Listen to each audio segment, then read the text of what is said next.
I know some of the Presidential Fellows really well, and some of you I've only seen in passing for your great accomplishments, but I am so pleased that so many are here today and that we've got a lovely turnout from the undergrads as well. But thanks to all of you, and both the presenters and the audience, don't be strangers. We hope this is the beginning of many, many interactions. So enjoy. Okay. Thank you, Beth. So just to start with then, I would like to ask the Presidential Fellows to introduce yourselves very briefly, and that would just be your name and what your program is and a little bit about your research. So to keep things simple, I'm going to go in the order that you're appearing on my screen right now. So Laura Ferdinand, if you could go first. Hello, everyone. Yes, I'm Laura Ferdinand. I am in the interdisciplinary PhD in theater and drama, which I like to remind people or tell people is not interdisciplinary between theater and drama, but between those things and any other field that you're interested in. So with my research specifically, which is about the evolution of U.S. Southern culture, I work also with performance studies, history, English, a little bit in some of the social sciences. Thank you, Laura. Lindsay, you're next on my screen. Hi everyone, I'm Lindsay Zimmerman. I'm a fifth-year PhD candidate in the Health Sciences Integrated PhD program in the Health and Biomedical Informatics track. And my focus is really on understanding all the factors outside of health care that affect your health, called social determinants of health, things like housing, your income, access to healthy foods, and how that relates to your cardiovascular health using some machine learning methods. Looking forward to answering your questions. Thank you, Lindsay. Hannah? Good afternoon, everyone. My name is Hannah Gatacho-Smith, and I'm a fifth-year PhD candidate in the Media, Technology, and Society program, which is in the School of Communication. And my work focuses on evaluating digital behavior change interventions. And in particular, I'm looking at a CDC app called the Milestone Tracker app, which is to help parents identify developmental delays and disabilities in children. Thank you, Hannah. Andrew? Hello, everyone. My name is Andrew Rosen. I'm a fifth-year PhD candidate here in the Chemical Engineering Department. And broadly speaking, my research involves the use of computational methods to accelerate the discovery of new materials for various clean energy and sustainability applications that our world faces today. Thanks, Andrew. Angel? Hi, everyone. My name is Angel Escamilla. I'm a sixth year in the Sociology Department, and my research is on migrant children and the journeys through Mexico to reach the U.S. and how they face and survive the violence that they have to suffer. Yeah. Awesome. Thank you. Adam.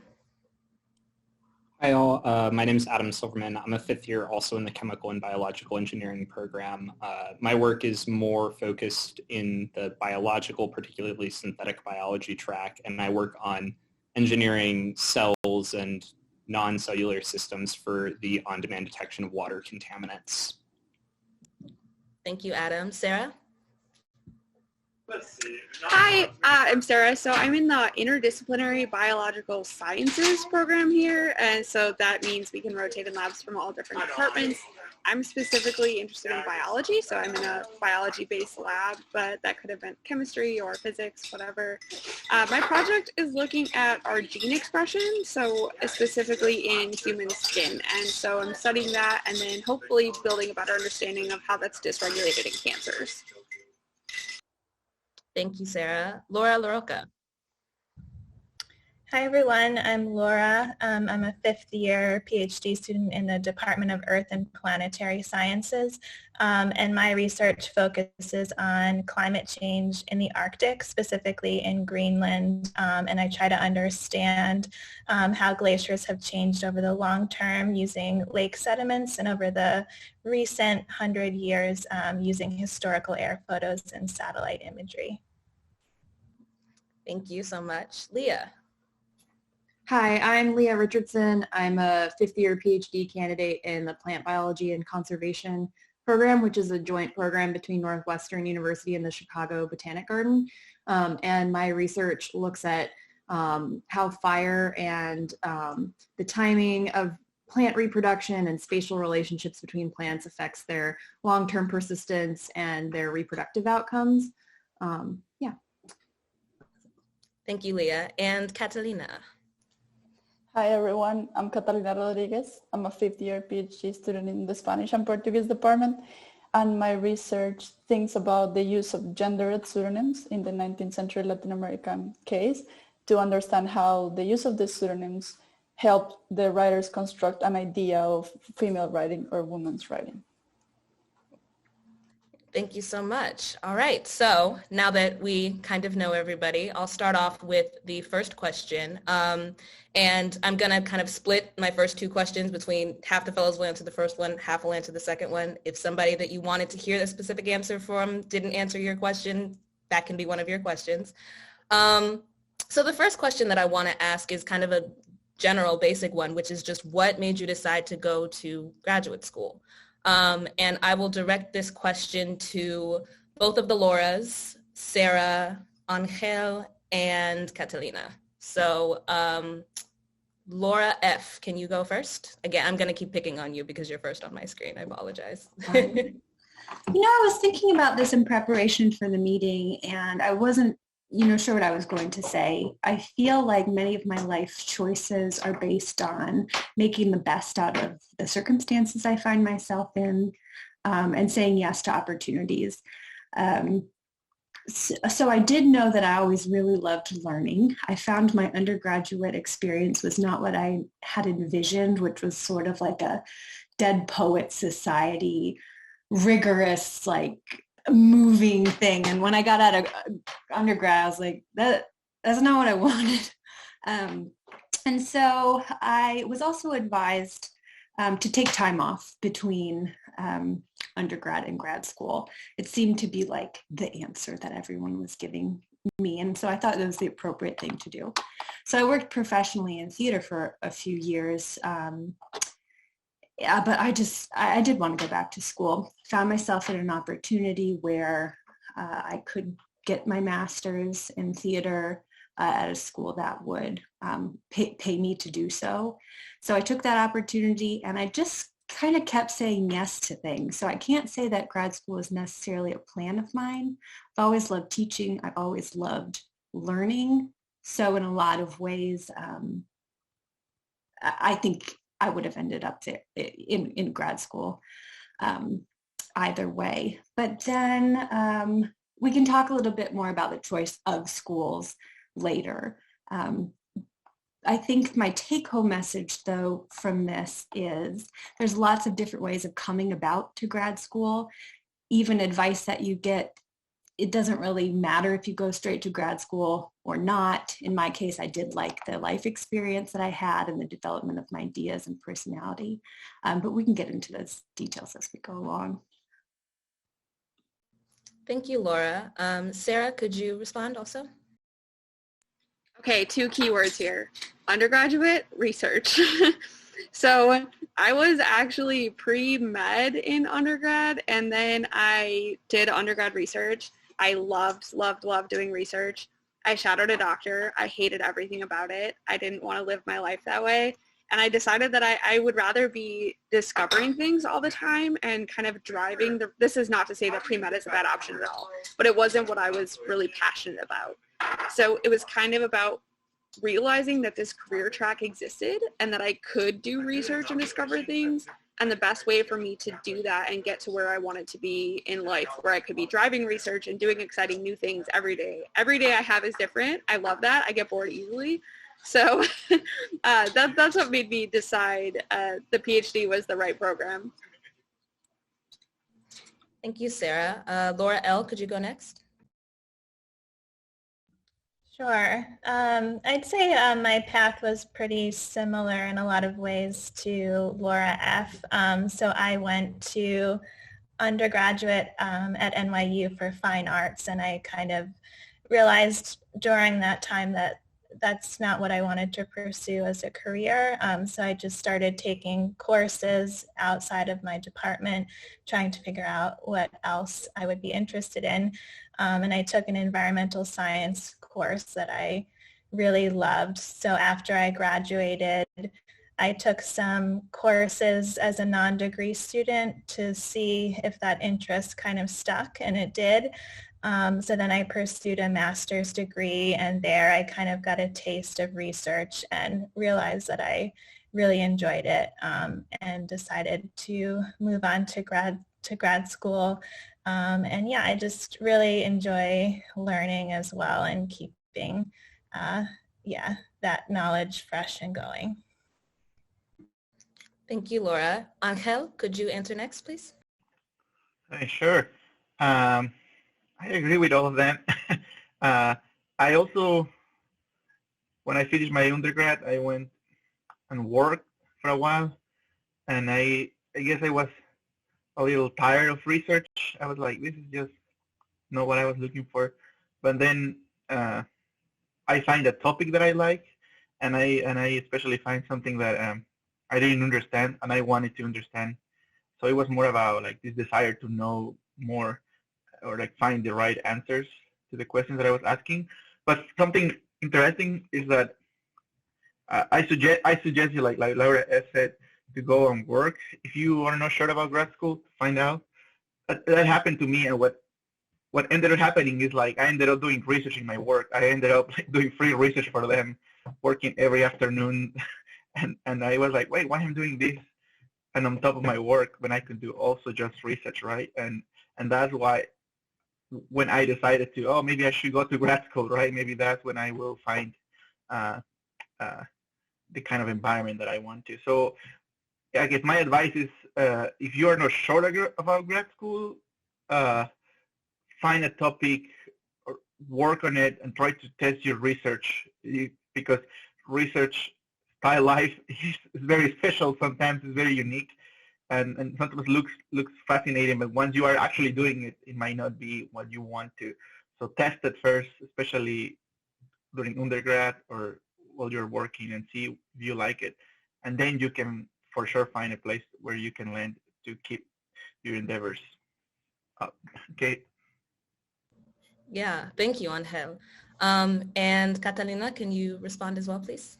Sure. So I think it was very similar to what all of you have described already, but there was something very particular, and it was that I started studying literature because I wanted to be a writer.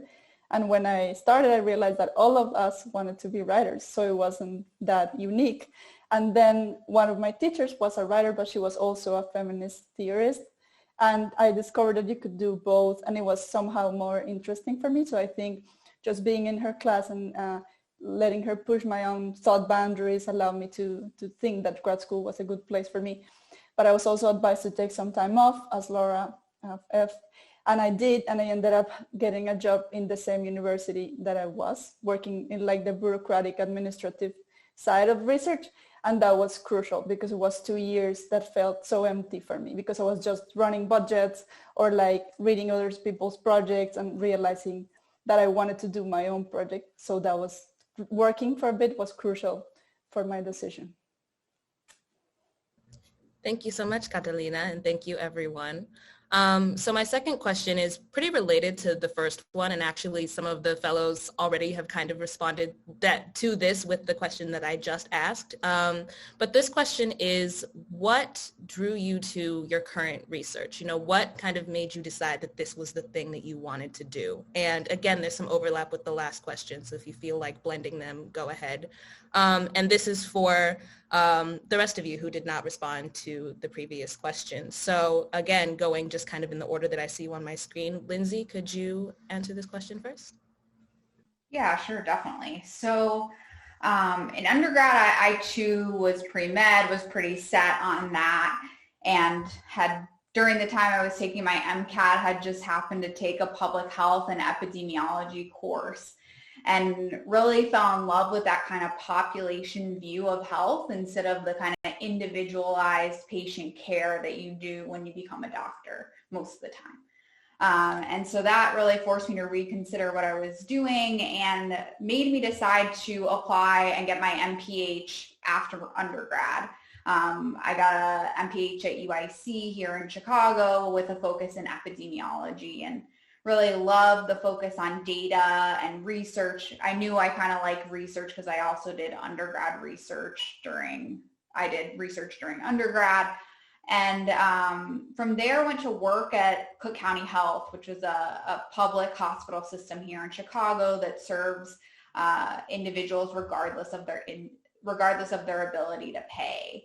And it was there where I really understood how these broader factors affect people's health and saw it firsthand. And I loved my job, but kind of realized that I didn't want to listen to doctors tell me what to do for the rest of my life, and knew that I needed some other degree to really become a leader in the field. And I was considering applying to PhD programs in epidemiology, but it was also at County where I really saw this need to incorporate technology into healthcare research. We were still doing a lot of our work through manual chart reviews. And as you all know, now that we've made a big shift to electronic health records, I knew some of that and knew it was out there, but I was thinking, like, why can't we be using those to do better and more efficient research? Which is why I applied to Northwestern's Health and Biomedical Informatics program. And so that's kind of what led me here. Thank you, Lindsay. Hannah, could you respond next, please? Yeah, so I actually had no intention of going to into doctoral programs. When I graduated from undergrad, I did a Master's of Public Health at Emory University, and I definitely thought that was it. That was my terminal degree. But then I went to work at the Centers for Disease Control and Prevention, and while I was there, was working on health campaigns, and I loved the work I was doing, and I was surrounded by PhD level researchers who weren't in academia, because at the time I just thought, people who get their PhDs stay in the academic space. But my entire team was this phenomenal group of women who all had their PhDs, and they encouraged me to go get a PhD too. And I initially applied to programs in public health, and then also some in communication, which I had no sort of formal training in communication prior to applying and working at CDC. And so the program at Northwestern was a huge draw for me because my program is super interdisciplinary. I focus on health communication, but we also have folks who are human-computer interaction researchers. We have sociologists. We have people who have degrees in, again, computer science. And so we're really all over the place. And so I just thought it was a great opportunity to explore sort of more outside of public health and really bring in the communication theory into my work. And so, and the nice thing is I ended up with an advisor who does really applied research and applied work, which was really important to me. And so it was just kind of a perfect fit coming back I also did my undergraduate degree at Northwestern. So I think I'd always been wanting to get back to Chicago at some point. So it's just kind of the perfect fit. Thank you, Hannah. Andrew, could you respond next? Sure. So I know this is going to sound a little bit selfish, but basically one of the motivating factors for me in terms of deciding to go to graduate school and then kind of my area was that I knew I kind of just wanted to drive my own work. I knew that I wanted to define the scope of the things that I wanted to work on on a day-to-day basis. And I knew that one way in which I could do that was by getting a PhD and becoming a researcher in the space that I'm interested in. And so I did my undergraduate degree in chemical engineering. And so naturally, the natural choice from there was to do a PhD in the same field, chemical engineering. But in terms of the actual field and like how I came about the field that I'm working in right now, honestly, it was a little bit just by chance, I guess. But I knew I wanted to do research. I'm really, really clumsy in the lab. So that doesn't really help me out that much. Never really liked experimental lab work. And then I had some really nice opportunities to do some more computational work in my undergraduate career. And I found that it's really nice to be able to just hit Control Z and undo every mistake you ever made without, anything going wrong. So I just naturally found myself really gravitating towards this computational field. And that's something that I stuck with kind of since then. Yeah. Thank you, Andrew. Adam, could you respond next?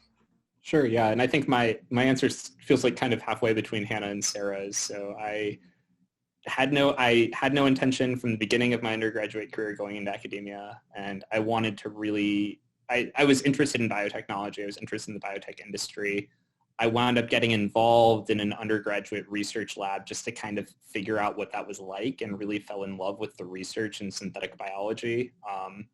And I had some experiences doing internships in undergrad, and I really found that the job that I wanted was the one that the PhDs that I was working with were doing, where they were working on, really practical applied issues in industry. So to do that, I applied chemical engineering as well, thinking about synthetic biology, which I just think is a really interesting application area of biotech, and wound up at Northwestern. Thank you, Adam. And Leah, please respond. Yeah, so I definitely didn't know I was going to end up here right away. If you go back to undergrad, I started undergrad kind of in this unique program where I was extra young and didn't know exactly what I was doing, and ended up falling into a biology degree that I really loved, but many of the people around me were pre-med and things like that. And I kind of considered that, didn't know exactly if that was for me. And I didn't really have research experiences, but I didn't love being in the labs that were like in the basement. And I kind of like associated biology research with like running a million PCRs or something. So I was like, well, I don't know if that's for me. So after I graduated, it was like the recession year, like the first major recession a few years ago. And so I was like, no jobs. And I ended up finding myself going into teaching. So I actually got a master's degree in teaching, in education, and was a high school teacher for about 4 or 5 years. And as I was teaching that, I just found myself adding more and more to the ecology sections of my biology classes, and less interested in reteaching general chemistry year after year. And I found myself thinking, you know what, I really want to get some research experience. I was finally like realizing that there's such a thing as like outdoor based research, like field research, and I just hadn't even been exposed to that. And I also just didn't even know at that age that like a PhD is something that they pay you to do. I assumed you had to just like have all this money to get a PhD. I didn't realize that you could get, a stipend. And so once I kind of found that out, I started looking for summer research experiences while I was a teacher. And I actually came across one with the advisor I'm currently working with. And his was one of the only ones I could find in ecology. And it was go out into the middle of nowhere, Minnesota, and do some prairie ecology, looking at bees and plants all summer. And I did that, and I fell in love with it. And I decided to apply to ecology-based programs, and I decided to apply to work with him because I knew working with him had been great in the summer. So I had this like relationship. And it was during that application process, I was from California, so all the other schools I applied to were in California, and I really thought I'm not going to end up out here in Chicago. But I just, after the interviewing and stuff, I really ended up partially choosing to come here based on knowing that the advisor was somebody I would work well with, even though there were other things about the research and some of the other programs I could have gone to that were also really exciting to me. And I think that decision based on the advisor was actually a really good one for me, because it meant that I just knew what I was getting into in terms of a working relationship, and that's really panned out to be great for me. So I love the research that I do. I knew I cared about kind of like the conservation and restoration side of things, which was built into my advisor's research. And even if I want to kind of pivot as I go forward slightly, which I might be doing, I think that, part of the decision for me was knowing I wanted to do this type of field research. I care about conservation, and then who I was working with. And I think that was a really key factor. So. Awesome. Thank you so much. So now, out in the undergraduates who are here, any questions you have, feel free to start typing those in the chat so that we can also get your questions answered. And while we are waiting for questions to roll in, I guess I can ask another question of my own, and this can just be for whoever feels like answering it. I don't think I need to split you in half anymore. So this question is just, how do you balance your academic life and your non-academic life? And I know that this is something that differs for different people, but how do you do it? How do you figure that out?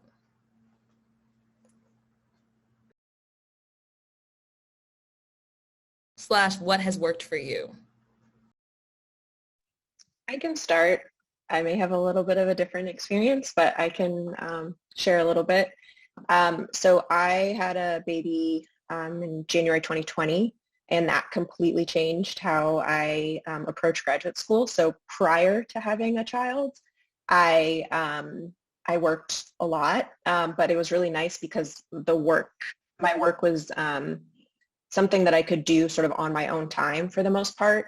I do work in a lab, but a lot of our work is more about developing interventions, and we do a lot of work with folks in the community, but that work, we only collect data for a certain amount of time, and so the rest of it is really on my time. And so, there are days where I would, wait to start working until like 5 p.m. and it was great because I could do other things during the day. This is, of course, after I finished coursework. But once I had a child, all of that changed, and now I sort of get work in when I can.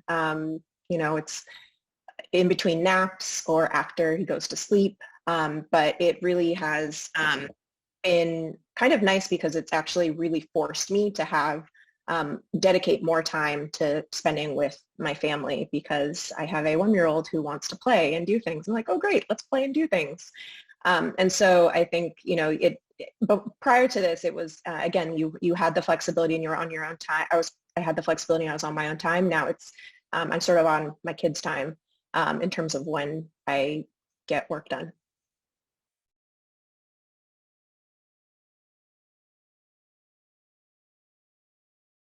I can also jump in. So I think in the first 2 years, it was really hard for me to balance my academic life and my non-academic life because of the coursework. It was a lot of work and I just couldn't. I was just working all the time. But then as soon as I defended my quals, I decided to take 1 day a week. So either Saturday, Sunday, or Monday, whatever day I can work, like I can just not open my computer even. And that helps me like keep a nice boundary between my work, because sometimes it's hard when you are your own, like no one is checking you, but you know you have to work, so you just keep working. So forcing yourself to take 1 day has worked for me.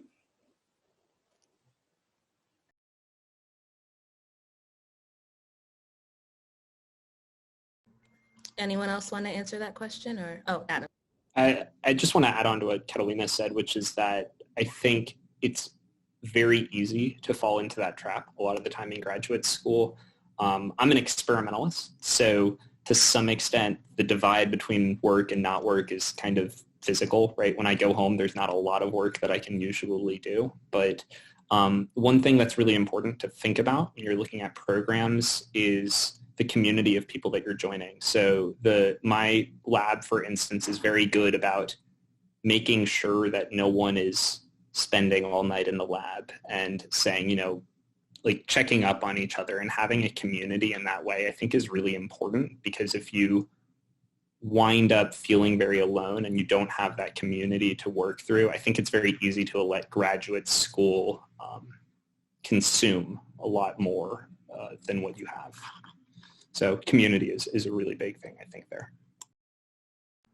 Yeah, thank you for that follow-up. I think that's really important, and thank all of you. I'm going to shift gears a little bit because I do have some questions have started rolling into the chat. So one question that someone asked is, what would you recommend undergraduate students do to be competitive for graduate school? And again, this is anyone who would like to answer that one. I could jump in. I would say, like, I went into the graduate school application process feeling pretty like maybe I'm not adequate enough, because I have this like general biology undergrad, and then I have a master's in education, which people don't really know what that's about. And it's like, why are you coming into this? Where's your undergraduate research experience, which I didn't have? And so I think that one of the key things that helped me in the process was, first of all, learn about the type of program you're applying to and what is it that you need. So for instance, in my department and for my type of my field in general, you kind of need to apply to work with an advisor.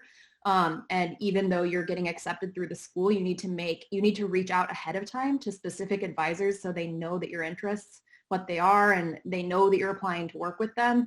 And that's a little bit different for sometimes there's other schools where you kind of like have rotations in your first year and you try out different labs or something like that. But, figure out what is normal in your field by asking around. And if you need to meet with advisors ahead of time, it's stressful to have those Zoom calls or, I was stressed about that, but you just do it. And the thing is, people are actually excited. They want to hear what your interests are. Try to, explain your interests as best you can. And then also think about how to frame your prior experience in terms of the skills that it gave you. So like, maybe I didn't have a lot of research experience, but I did actually know a lot about education that's actually pretty useful for being a graduate student and being a TA, or knowing how to like run a classroom and mentoring one-on-one. I knew a lot about how to do that because of this coursework I had. So I was able to kind of leverage that in interviews and be like, well, I don't have as much experience designing experiments, but I know how to like do these things. And so just trying to think about how to frame the experiences you have had as maybe breaking it down to the general skills that you have and being able to like communicate that and convey that in the essays that you write and in the interviews that you have. And then ahead of time trying to figure out, is it a program where you need to contact advisors? There's kind of these like cryptic things in academia that if you don't have, like my parents both went to undergrad, so you would think I would know all this stuff, but nobody in my family has a higher degree. So there was still all this stuff that's like this mysterious black box, even for somebody whose parents did go to undergrad like me. So you just have to be realize that it is kind of this like black box of these weird things that happen in grad school that some people know about, and try to ask people around you and ask people in these types of like fellowship offices or other places at Northwestern to get insight into how you go about doing it for your particular program. May I answer as well? I don't want to step on anyone's toes. So I'm not sure like who's listening. So I'm not sure if they have like a very specific idea of what kind of program they want to go into, what kind of profession. But I am going to speak a little bit to assuming that there might be some people who don't know what they want to do. So I was raised by a single mom who hadn't gone to a four-year college. I knew nothing. Everything was a complete mystery to me. And I didn't even know about like how scholarships or funding or anything worked. So I sort of just took the path of least resistance. I went to the college that offered me the biggest scholarship. I did the major that they required me to do in order to get that funding, right? So there was this like, just like following the river, just like diving in. There's a lot though that I like about this, and I wanted to say that my life has been a great learning process. So now retrospectively, I can say like, oh, there's all these resources that your schools have. There's so many things you can do to prepare yourself for grad school, but you can also be prepared and get in with not knowing those things or not doing those things. So for me, I was someone who just said yes to opportunities, loved learning, loved doing everything, had a million jobs, took whatever classes I could do. And sometimes people are advised against that because you can look quite scattered, like you don't have a focus. But what I think I did well was simply to narrate those experiences to give a sense of who I was and how that fit into the program that I was applying for. And for me, even though it's been many, many years, my my grad school process has been really long. I've just been in school for ages and ages and ages. I actually love that though. I think it's a really valuable way to spend my life. I've had so much autonomy. My creativity and my intellect are constantly engaged, I just have a satisfying life. But I didn't rise right to the top. I sort of worked my way all the way up the ladder. And I'm so thankful for that, because now in a position where I work with students and tutor and mentor, I feel like I know what each rung of the ladder looks like, and I can offer some advice for those specific situations. I can add something quickly. Oh, okay. My biggest thing, I was always so afraid to talk to people as an undergraduate. I was afraid, like, oh, they're a PhD student. I'm a PhD student now, and I don't know anything. I think that's where we're all at. So the biggest, and that's like professors too, like they love talking to people who are excited about what they're doing. So if you're interested at all, just talk to somebody, shoot somebody an email, and they're most likely going to be excited to talk to you about it. And that was like the best way for me to kind of get a feel for what I wanted and I was interested, by just talking to other people, even though it was for some unknown reason extremely scary to me, but it's not anymore. So that's really important. I can also jump. I agree with all what my friends said. I will add first that something that you need to know in advance that I didn't know is that programs have their own politics, right? Sometimes they are looking for certain things. They are like, and you don't know this when you send your application. So that's one of the things that you need to know. Even if you email your professor, students, sometimes you cannot really grasp what is the direction that the department is looking for. So if you want to go to a specific program, you can target it. But even so, sometimes it might not work. So you have to be very broad about your possibilities. And second, I will say that it can be people who know what they want to do exactly. Like they can tell you like ABC, why are they going to grad school? There's people who have ideas, broad ideas. But when I read applications, what I like is like kind of research creativity is how I call it, which is people who set up questions or puzzles that this is interesting. I didn't thought this problem from this angle, right? Or what else is this thing that you want to study? What is this a case of? How else can you frame into other areas? Like, just to give you an example, when I framed my idea, I was like, yeah, this is about migration, but this is really about how we face violence. What happens when you have to face violence and you have no other options but to face it, right? And you can find so many examples of this. And that's why they like it for some reason. They say like, oh, so this is a guy who can work not just in migration, but can work in urban studies, can work in many other areas. And I found that that's when my answer to the question then will be try to frame your ideas in a form in which shows creativity, shows like that you think broad, not just in the thing that you really like, but you kind of can be part of a community in a university or something. Yeah, I hope this is useful. Thank you, everyone. Moving on to the next student question. This is kind of a couple of questions in one. So first, how do stipends work for grad programs? Do they vary from department to department? And what about for international students? And because I think they do kind of tend to vary, I think this is a really important question. I love talking about money. Okay, so every university is different. Some schools in different grad programs you will pay to go. Those tend to be the ones that have like a high paying job that comes after them. So they kind of look at it as an investment. For a lot of other things, so you receive a stipend, and it really depends on schools. Northwestern is an excellent school that is like helps to pay its students, a living wage. A lot of schools, though, will pay you because you're getting money for work that you do, whether it's in a research lab or as a TA or as an instructor of record, all of these jobs you could do.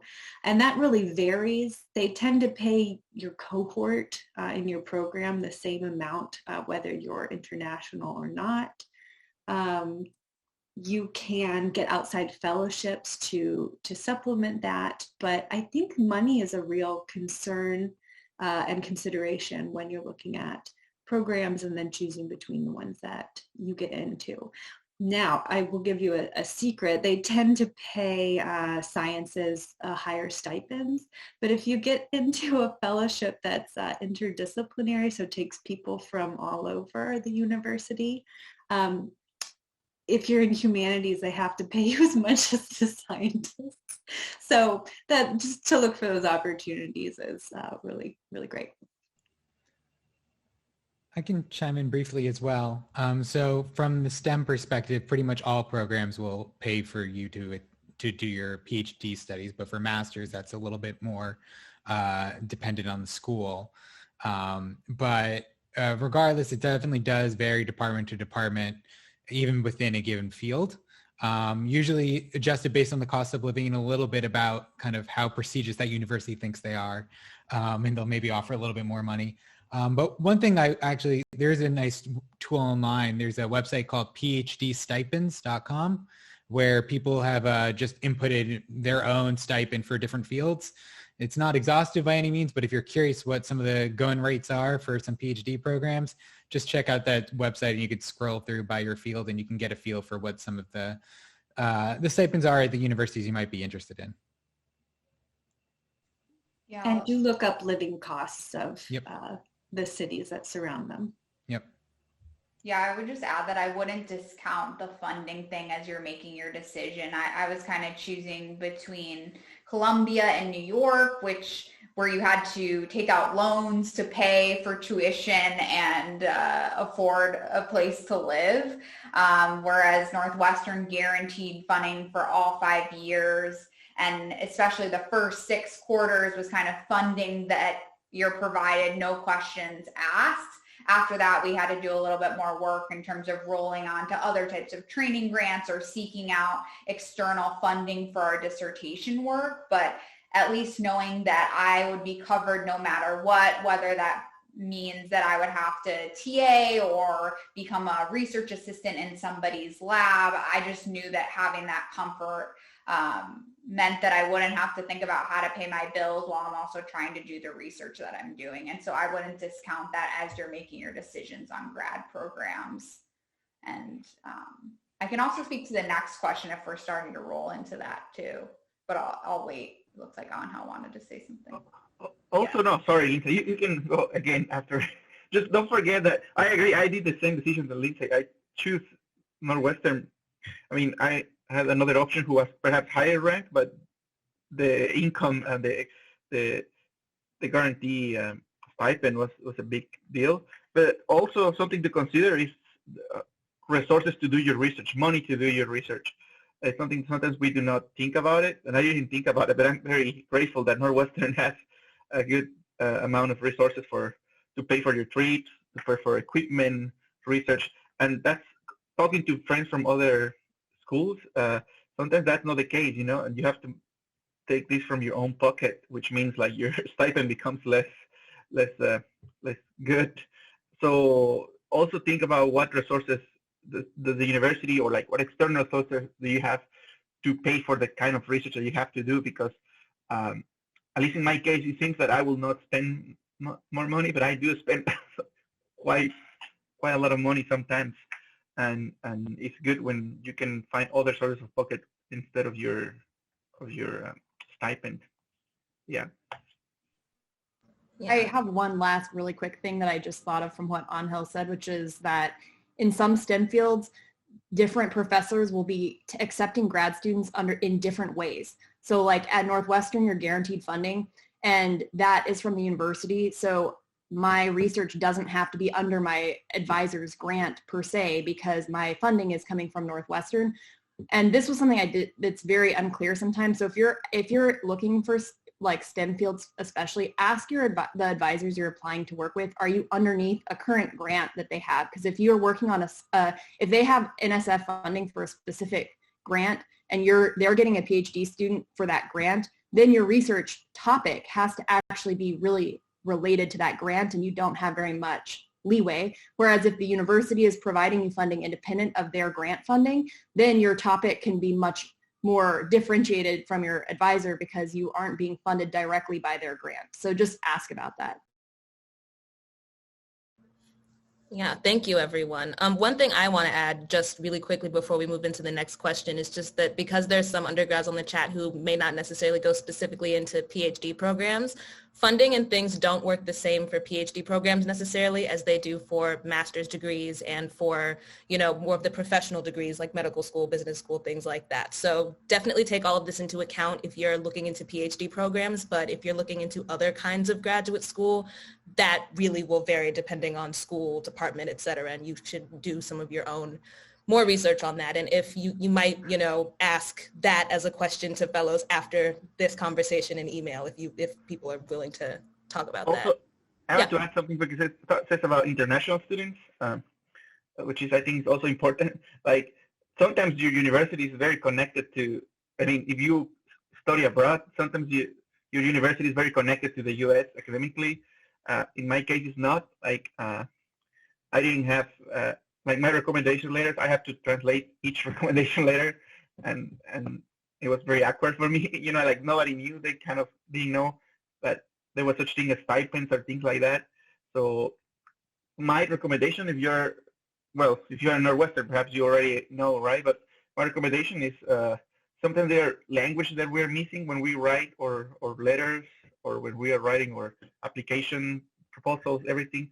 As an international student who's going to grad school, I recommend you to have a community that can read your stuff, because sometimes you think that or you are saying the right things, but not in the order or the academic language that is needed to access, to be read in the way that that these people communicate. So I do think send your papers, your materials to friends who are in academia, or sometimes find people who are from the same country that you are, who are already in the same university, and ask them about it. You can create your own network just by sending emails. Usually when you hear from someone who is from the same country, you are very happy and you like immediately reply and saying like, I'll read everything you do, so yeah, sorry. No, that was a great addition. Thank you so much. So then moving into the next student question, and please, if you have other questions, continue writing them in the chat. But this next one is, how do you maintain other areas of interest, and in parentheses, parallel dreams, while also pursuing your discrete research? And then an acknowledgement that it may not be mutually exclusive, but, yeah. First off, I just want to say that if you're not as focused on academia when you're done, that you should absolutely be seeking out other opportunities outside of Northwestern while you're in your grad programs. I think it's really helpful for me now as I'm telling my story to potential employers to be able to say, I did some work with these people, and can kind of speak to that external Northwestern experience. I will say, and this is very much tied to Leah's point, that I'm in a program where we didn't have to seek out an advisor ahead of time or while applying, a research mentor while applying. Essentially, in the first 2 years of the program, we had a lot of flexibility in exploring potential mentors that we wanted to work with, and with that, exploring potential areas of research that we wanted to work in. And I ended up rolling onto a broader training grant, which also allowed me to have some flexibility. The training grant was focused on exploring big data methods, but with that, I could explore really any area of research that was focused on big data. And from there, I was able to seek external funding for my own dissertation work so that I was funded to do the work that I wanted to do. And I think it's important to kind of ask the questions in interviews and prior to see kind of what the funding trajectories look like in the programs. Not just is funding guaranteed, but what does that look like? Because you'll know whether or not you'll have the flexibility to explore other research ideas and opportunities based on that. And also, I would ask about the ability to do part-time work. In our program, we need to get approval, but we are able to work up to 20 hours either at Northwestern or outside of Northwestern on other projects, as long as we can manage that in addition to our dissertation work. And again, this is coming from a person that does not have the same laboratory commitment. I know it's very different for others in the STEM fields that do have to do all that lab work, but I was able to manage my own research in addition to these other things. And so I think those are crucial questions to ask at the beginning. And I'm building off that. In my program, it is, I would say probably at least half of us do internships. And so folks go to like Google or Microsoft Research, Facebook, things like that. And those are often in the summer, but sometimes during the year too. So after finishing coursework, a lot of people end up doing an internship, and that really does set them up nicely for positions outside of academia if you're interested. And sometimes people go back and get a repeat internship, and also those pay really, really well. And so there are a lot of ways, I think, to incorporate that. And oftentimes the work that they're doing, sometimes it's owned by the company, but sometimes it aligns really well with the research or the work that someone else is doing. And maybe you go gain another skill while doing that internship that you then can use for your dissertation work or master's thesis work. So and in my master's program too, we were actually required to do a practicum or internship. And so that I think, finding out, like Lindsay said, finding that out early on is really, will be really helpful, especially if you are interested in doing work outside of your program. And to add on to that, if you're doing a research track graduate program, especially a PhD, a lot of the time is largely unstructured. You'll have deadlines, but most of it is, you're just trying to make progress over the course of your several years.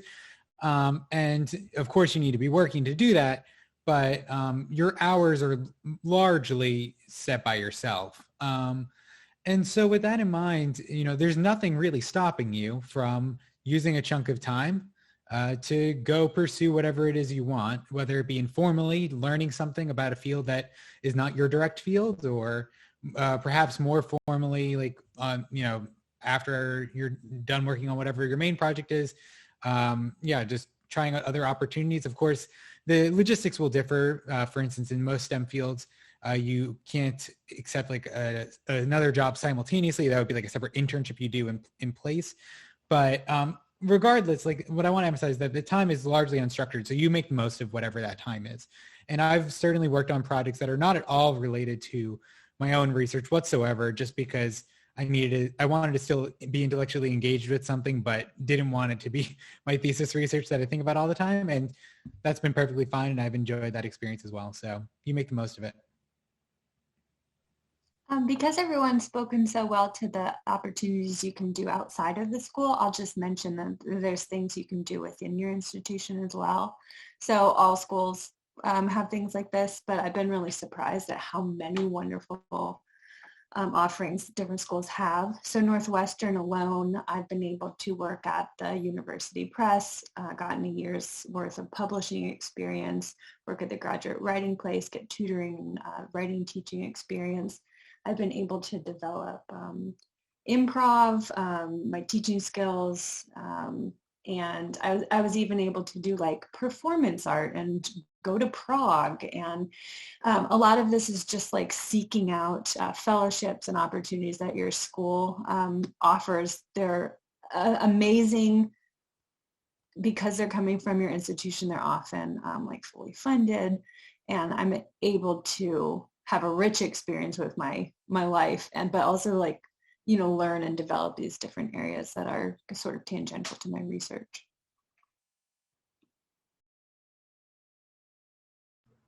Yeah, thank you, everyone.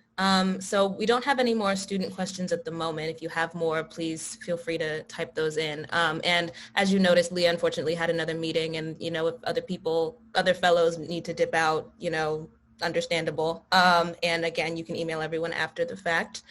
I'll ask another question of my own, and that is a question that it maybe is kind of a loaded question, I'm not sure. But what is something you wish you had known prior to starting a PhD program? And again, this is for anyone who would like to answer this, and then we'll jump into the next student question after this one. I think something I wish I had known right off the bat is how much you need to be an advocate for yourself. I feel really comfortable with that, but it even kind of pushed my limits. I think, as Andrew mentioned, the time is largely unstructured, meaning also that you have support at Northwestern, but you're also going to have to seek that out as well. And so thinking about whether you're the type of person that wants a really structured program and really concrete feedback from your mentor, or if you're going to be okay in the kind of unstructured environments where you need to reach out when you need help. And also that sometimes it's going to be a little bit lonely because of that. If you're not working in these structured labs where you go in and see people that you work with every day. And I think Adam mentioned building a community, and I think that's really, really important. As I created a whole accountability group. I log in with people on Zoom for an hour. We both do our own work, but that's been helpful for me to stay motivated and get my work done, especially during the pandemic. And so you're really going to have to make the structure that you need, and you're going to have to be the person that calls out when you need help as well.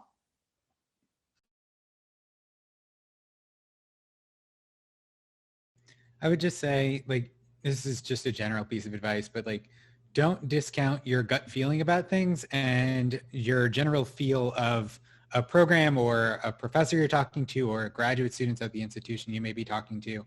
At least coming from a STEM background, at least myself, I tend to like to think about things in a quantitative fashion, but I just can't emphasize enough that whatever, flawed rankings are out there, you can look at school rankings or whatever, that's only a small portion of a much larger picture. And you're going to be spending your life, the several years, whatever program it may be, at whatever institution. And so you should really value what your gut is telling you when you either do a virtual visit or a real visit or chat with anyone. That's something that I didn't really appreciate at the time, but in hindsight was extremely important. Oh yeah, I love that comment. The vibe is such a big thing. My siblings' recommendation to me when I was interviewing and seeing the programs was to look at the health of the graduate students that were there. So their mental health, their physical well-being. For me specifically, did I find a program to be welcoming to women and the different kind of experiences women might have? I asked a lot of questions, and your gut will really tell you a lot that you need to know. Jumping back over to student questions, thank you all for your response to that one. One student has asked, is TA work par for the course in most fields? And is there a way to engage more or less with hands-on undergrad education as a graduate student? So I'm super excited about this question. I've been thinking about it. So I really love teaching, and there are so many opportunities. So I'm in STEM, but I think and it can vary across programs. So there are PhD programs where you have to teach to earn your stipend. So there are programs where if your PI doesn't have money, then you have to work for your money through teaching. And that can be good if you really like teaching. For some people who really hate it, it can be more of an annoyance that takes them away from research. And this is where it ties back to when we talked about funding, whether you're guaranteed funding by a program. So if your program is guaranteeing you funding, then you're usually not reliant on teaching. But that being said, if you really like teaching, I think a lot of places have opportunities for that. So Northwestern specifically has the Center for Integration of Teaching, Research, and Learning. So I've been able to take a bunch of side courses and do different things that teach me how to be a better teacher, which is important. And another thing I didn't think about when looking at graduate schools is there are PhD programs and master's programs that are at med school specifically.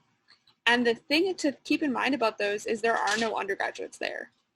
So the teaching opportunities you'll have will be dependent on the university in that sense as well. So here, I'm able to teach undergraduates in the lab who are doing undergraduate research, which I really love. And also, I've had the opportunity to actually be a teaching assistant for classes. So it will definitely vary by the program, but it's definitely something to keep an eye out for. To perhaps just briefly address the reverse of that in case there's anyone who's maybe interested in less hands-on educational experiences, because everyone's different. Again, I just want to reiterate what Sarah nicely said, that yeah, it's pretty much, at least in STEM, is strongly university dependent. So in the program I'm in, the Chemical Engineering Department in Northwestern, it's part of our graduation requirements to TA 4 quarters worth. But other universities I applied to had maybe 1 quarter or 1 term, or no term if you had external funding. So each university had its own kind of logistics with that, and they had usually had their handbooks online for you to access if you were curious.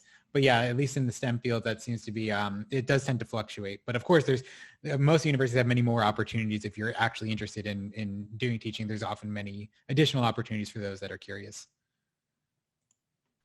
And just to add on to that from the social sciences perspective, at Northwestern at least, you can also, in addition to being a teaching assistant, you can also, be an instructor of record, and that was an incredibly rewarding experience. I did that for a year, both in Chicago Field Studies program, which I think is an amazing program if you haven't checked that out already, as an opportunity to sort of get outside of the classroom and work in the community, depending on what you're interested in. So definitely check out Chicago Field Studies. But also I was able to teach within my department as an instructor of record and sort of develop my own class and sort of teach what I wanted to. And I thought that was really amazing. And Northwestern does have a teaching certificate program, which, as Sarah mentioned, also really helps you develop your teaching skills, which even though I'm not planning on staying in academia, those skills are super transferable and can be used, in terms of just managing people and, developing projects and things like that. And those, so yeah, I think there are a lot of different ways to interact with undergraduate students both as a master's student and as a PhD student. Also, sorry, Angel. Oh, sorry, go for it. Okay, thank you. Just to add something onto that, there's also mentoring opportunities for undergrads. So at least in Northwestern, there's a place where you can mentor students from the athletic center, like athletes, and they also pay you extra for the hours you work with them. So if you really like mentoring or tutoring, it's like a win-win because you can do it and also get some extra money. Laura and me, we worked in the writing place, and there was also an opportunity for, you're still working there, right, Laura? To mentor and like learn, have a more one-to-one experience with the undergrads. That could be interesting.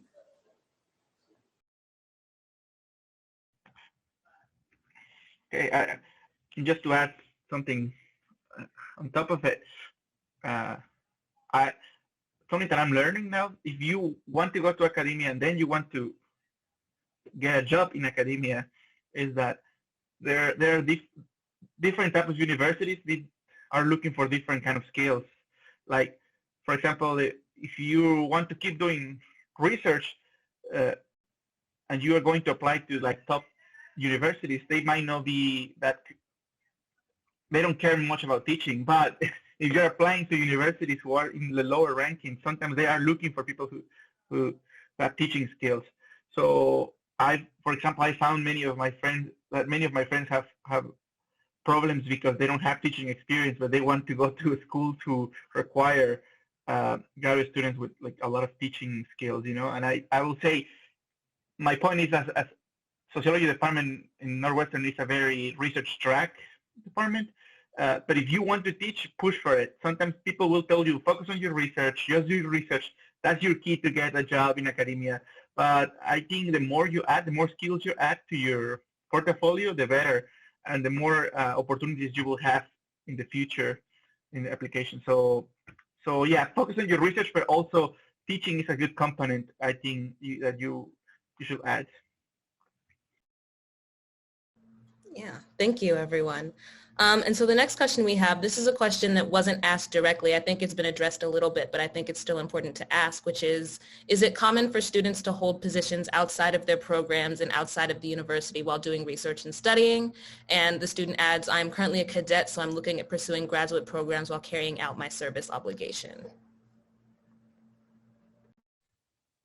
Yeah, I think it depends on the program, but in my program, it is very common.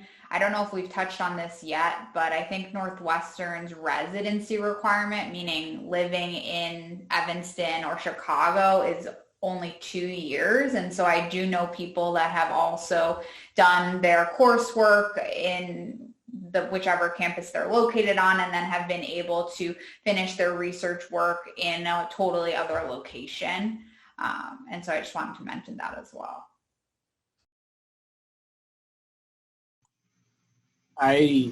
Just to add on to that, a lot of the things that you do outside of your PhD program are going to be department and advisor specific. And I would definitely make sure you run anything by your potential advisor even before you start getting mentored by them. But I would say that most advisors that are reasonable will want you to do things outside, to build your professional resume, to build your CV. And like anytime I run something by that with my advisor, he says, that's great, that's awesome, what can I do to help facilitate that? And I think that's really valuable because you cannot get to the end of your PhD and look for a job having only really done research. I think it's important to do that kind of thing too. And just one other thing to throw out there, non-school related things. I have people in my lab who have gotten their yoga instructor licenses or teach CrossFit, things like that, completely on the side. And that's what they do. I mean, it's supplemental income, but it's also something that they're really passionate about. So there are other ways to stay involved in sort of the things that you love to do, even while you're a graduate student. And again, having the flexibility sort of in your day and in your schedule really allows for folks to do things like that. Yeah, Nico, I'm not sure what department you're in. Oh, on how am I cutting you off? I think the humanities can be quite different, and sometimes there's a program mentality where it's so frowned upon to do anything outside of your academic work. And there's some programs where you sort of have to sign a waiver saying like, I will not hold any kind of job outside of this. Even at Northwestern, if you work over 10 hours a week or, a certain amount of money a year, you need program approval from the graduate school, TGS. So I think being upfront about, especially since this is your service obligation, to your programs, to just ask. And I would be surprised if there weren't programs that could accommodate you or something like that. I agree with Laura. I mean, especially as a cadet, I'm pretty sure they're going to say yes. They're very lenient to it. I actually work outside, and it was a little. I have to be very clear about what I was going to do and how much time it will take from me. The only advantage that I had is like my work is very close to my research, so I kind of justified this. But I would say yes, it's totally possible, and sometimes they like for you to do things outside, especially if they are related to your research. And I will say it's also a very good source of information, networks, like all kind of resources. Like it's a different world, and it's, in my case, it's very interesting when I switch from one meeting to other, right? Like sometimes I go to a research meeting and it's a different type of environment, then to go to my work and the questions are completely different, even if it's the same type of research that I all do, so I will say if you can do it, do it. But also, well, I don't know, in your case it's very specific, but for everyone, there's different type of jobs you can do. There are like jobs that will take you 3-4 days of your week. My job, especially, just takes me half of a day per week. So it can vary a lot, the kind of like work that you can do outside on top of your graduate school. But I have to say that if it's a real work, in my case, sometimes it takes time, sometimes it's hard because both are responsibilities, and sometimes you have deadlines and they overlap and you have to make it, so be careful because if they are both real work, you have to commit and you have to deliver for both in a professional way. So yeah, think about it ahead. Yeah, thanks everybody. We have time for maybe a couple more questions, so if any other students have questions, feel free to ask. One more question that I will ask briefly is, kind of building on something that was said earlier. Hannah, you mentioned that you're not planning on staying in academia, and I know that students often question what one does with a graduate degree, and especially with a PhD. So what are some things that you all can see yourselves doing once the PhD is done, career-wise? I can start since I mentioned it earlier. And I'll say this, I didn't come into my program intending to be a professor, but once I got here, realized very quickly that we are being groomed to do that. And so I would recommend if you are applying to PhD programs, maybe hold that a little bit closer to your chest. I found out actually I didn't get into a couple programs because I very explicitly said that in my application. So just keep that in mind. Some programs are very much focused on getting you to stay and be an academic or be a professor. We'll be exploring options still in research, still conducting research, but potentially at the federal level. So things like CDC and NIH. And also there are a lot of roles in like public health consulting that again still do a lot of research, but is much more geared toward folks who are interested in sort of working at the federal level. And again, my work is really applied. And I get a lot of fulfillment and enjoyment out of seeing the work I'm doing sort of happen in the field. And for me, academia is a little slow. So I think that going into some of these other research positions where, we have maybe a year to get something done or a few months to get something done, especially within the context of COVID, makes it so that I'll be able to do that type of work. I can also jump in. I came in, like Hannah, knowing I didn't want to go into academia. I did an industrial internship in the third year of my PhD for 4 months over the summer, and I'm starting at a job in 2 weeks at a biotech startup, which is what I was interested in doing all along. So the norm in at least a lot of industry scientist level positions is to have a PhD. And that is one of the reasons I came in to do it. And that is a pretty common route, I think, for people in our program at least. Yeah, to add on to that too, again, I can only speak to my department, which is the same as Adam's department. What was I going to say now? Oh yeah, even though it's certainly true, at least in our field, that, we're often taught by our professors and they're obviously interested in academia, so they kind of are a little bit biased in that perspective. Actually, the large majority of people at least in chemical engineering, but also in a lot of other STEM disciplines, the vast majority of people that graduate with their PhD do not go into academia by choice. So the vast majority of them actually choose to go into industry, especially in the more engineering focused departments.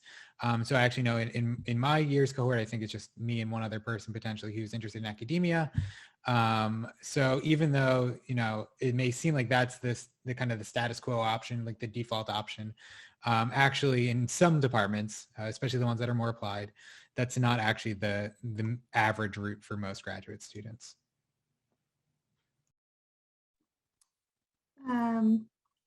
It's not an overstatement to say that humanities and academia is in crisis. The job market is abysmal. And that was progressing before COVID, and now COVID for, this at least short amount of time has really complicated things. So I think a lot of people that go into humanities PhDs are very interested in teaching college. I was a professor before I had my PhD, but in order to progress in the university, I needed that degree. And now I'm sort of kicking myself well, I had that job, but am I going to get it again? Things like that. but I do envision myself in other places, and I have been able to develop those skills at Northwestern, you know, within my program and tangentially. So something like, I'm very interested in going into publishing. But one thing that is, if your program doesn't offer it, you'll see that grad students mobilize quickly and make all sorts of opportunities for themselves. So at Northwestern specifically, there's this huge push for public humanities. And since the grad students started it, the institution is really caught up and is now sort of funding and giving these opportunities to us. But even though the job market is like really bad, if I had to do it again, I'd still go to grad school, like do it over again. I just love it. Yeah, I agree. With humanities, it is different. It's not very common to not want to be a professor. Like, you're an outsider if you don't want to be a professor. So I think we're trying to discover what other options are for us as we're going through the crisis of the job market. And I've discovered that research libraries are great places for you to be if you're in humanities. You can like work with very big archival repositories, or there's other research universities that are not only scientific, that are interested in humanities PhDs. So that's also important to have in mind.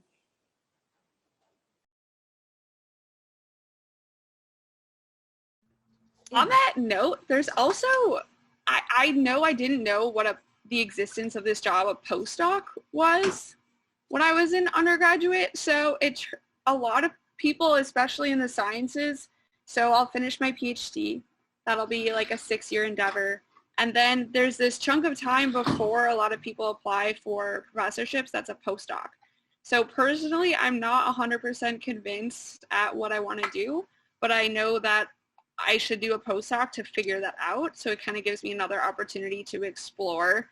And you can do postdocs in, it's basically like you have your doctorate now, and then it's a stepping stone kind of job, and it can vary in length of time.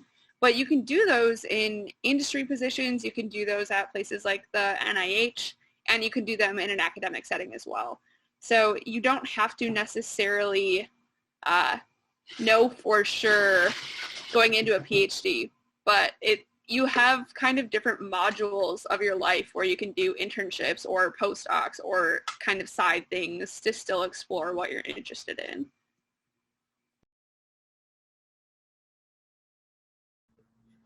Great, thank you everyone. So as we're getting closer to time, first, is there anything that's been asked so far that anyone would like to address that maybe they didn't address earlier in responding to questions, or are we? I just want to reemphasize one thing that I think Sarah said it earlier, which is like not having fear to cold email people is very valuable at this stage in your career. Like, I was so afraid to do it going into grad school. And we would love to talk about our careers, right? Like, that's what we love doing. So just go for it. Oh, sorry. You can go ahead. I was going to say, here's a quick trick if you're like me and at the time, at least, we're nervous about sending emails. Write up an email, read it over a couple times, and then send it sometime in the middle of the night. So you're not actually hitting the send button.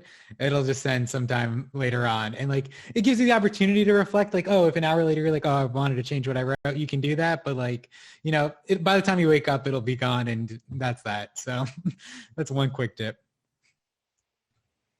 I would also just emphasize that you should be authentic to yourself and your story. I've been in a lot of interviews for our prospective PhD students, and sometimes you can tell when people feel like they need to be a certain way. And I think that as much as we and the faculty members are looking at who might be a good fit for the program, we're also thinking about what these potential students can bring into the program that would be unique and different from all the other students. And so don't hesitate, to stay true to yourself and the things that are unique about you. Because all this is really just about learning. We all love to learn, and you don't need to have all those skills coming in. That's what grad school is for. And so keep that in mind as you're making some decisions.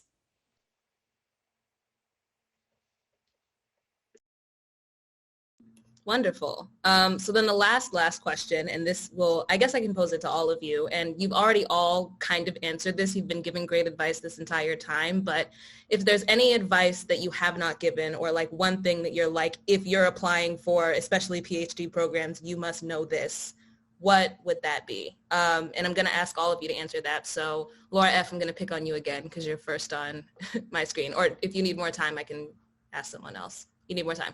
Okay. So. Sorry. Is there anyone who is like has an immediate answer? I'll just say, don't sweat it. Like you'll make the right decision for you, and like just life. You know, as you've heard from many of us, like we didn't necessarily perfectly plan exactly how we got where we are today, and I'm sure that will probably be the case for many of you. So just you'll make the right choice when it comes to it, and if not, you'll adjust and make an even better choice.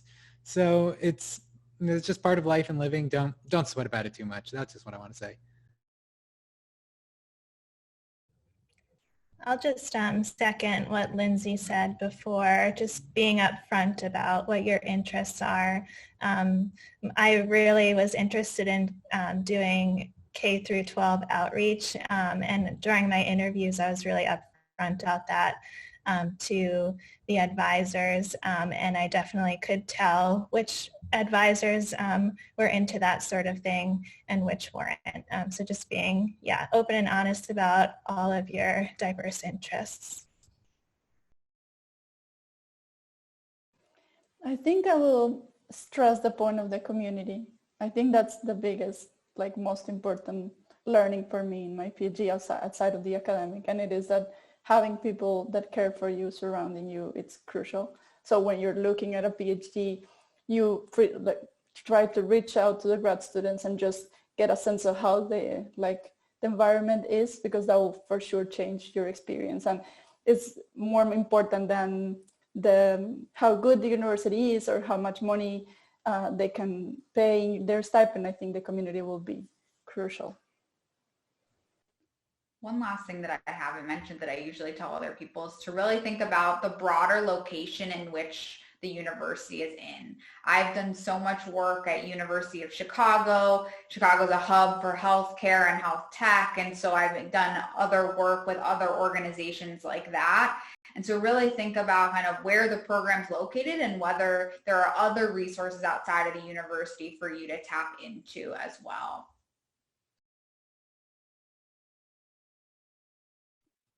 This is also a life philosophy of mine, but don't feel that all is lost if things go wrong or you don't get what you want, because when you get everything you want, your life is bound by your imagination. And there's all sorts of things we don't know. And so when things go wrong and you're sort of pushed in another direction, you actually can end up living a life beyond your wildest dreams. So it's good to just, I don't know, go with the flow sometimes. Laura, you have such a poetic way of speech. I always really love it. It's really fun at our presidential book clubs. So I was actually thinking something like similar along those lines. That was just be prepared to be flexible, like follow what you're interested in. If you think 100% this is what I want to do and it doesn't turn out that you're interested in that, that's okay. I know there's this weird culture here. I've worked with a lot of undergrads from Northwestern who think like they absolutely need to be a doctor of some kind. And there's so many other opportunities. I just had an undergraduate not get into grad school, and it's actually turned into this huge opportunity for her to explore other things that she's way more interested in. And I love that. So flexibility with when things don't go your way, I think is key. One thing that I think was really important for me, because I initially wasn't planning on going into a doctoral program, is that I was really intimidated by the amount of time it takes. And I'd already been working for a while and I did a master's program. So I was really worried that like my life couldn't start until after the program was finished. And I was like, I'm going to be really old. But that's not the case, right? Like your life, you can still do life while you're in this program. I got married, I had a kid, like you can do all the things that you were maybe thinking of doing or planning on doing while you're in school. So don't think of it as like, I'm putting my life on hold to go to school. Like this is part of that journey. Awesome. Well, thank you all so much for that final question, and thank you for doing this. Thank you, Presidential Fellows. I cannot thank you enough. I've said it 3 times in the past 5 seconds. But that concludes the salon for this year. Students, be on the lookout for an email from me about with the contact information of the fellows who have not already put their information in the chat. And fellows, I'll probably thank you again via email, and everyone be on the lookout for the recording of this session, which will be posted on the Office of Fellowships website so that you can revisit it if you so desire. And everyone have a great weekend and enjoy the rest of spring break.